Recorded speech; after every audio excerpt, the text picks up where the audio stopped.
My name's Nicola Oldfield. I'm a member of the Institution of Civil Engineers and I work as a project manager with the Environment Agency here in Cambridgeshire. Well, we're here in the Cambridgeshire Fens. The Fens covers an area of 550 kilometres squared and most of it lies at sea level. Behind me is the Ouse Washes flood storage reservoir. The reservoir is the third largest in England and it can hold up to 90 million metres cubed of water. That's the equivalent of 36,000 Olympic-sized swimming pools. The dam of the reservoir is an earth embankment. It's 30 kilometres long and about 6 metres high. The reservoir was built in the late 1600s by the Dutch engineer Cornelius van Muyden. It's the centrepiece of a 17th century drainage scheme devised by the Duke of Bedford and his adventurers. They wanted to drain the low-lying marshes to create dry grazing land. They did this by straightening the meandering rivers, building embankments and sluices to keep the tides out, and creating washlands to store the floodwater. Over the centuries, this has given engineers, some of whom are famous, constant challenges to keep the Fens dry.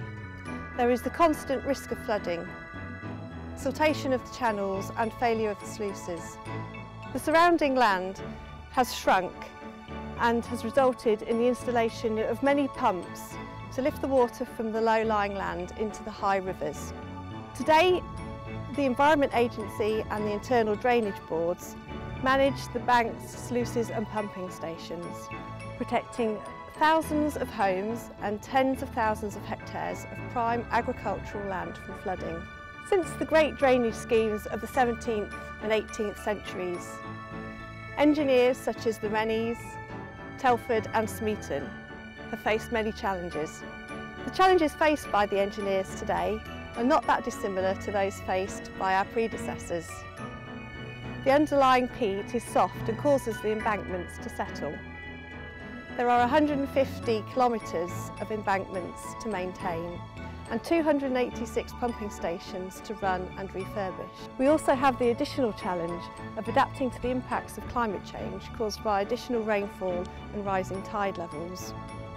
I lead a team of engineers and other specialists to carry out surveys, build hydraulic models, design, plan, supervise and deliver works to raise the dam of the Ouse Washes reservoir. But the reservoir is not just important for flood risk management, it's also very important for its environmental interests, particularly its overwintering birds. So because of that, we can't work on the banks during the winter, we have to work during the summer to reduce the impacts on the environmental features. We work very closely with our environmental stakeholders and the local communities to plan and deliver our work.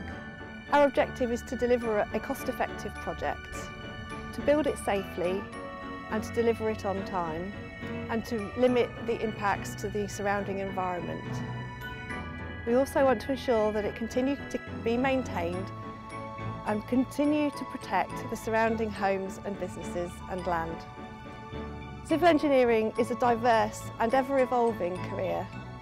For me, the excitement and achievement of being a civil engineer is working with a team, applying innovative new techniques to overcome the challenges that we face in the 21st century, and continuing the legacy of the engineers like Van Muyden and Rennie to the benefit of today's society.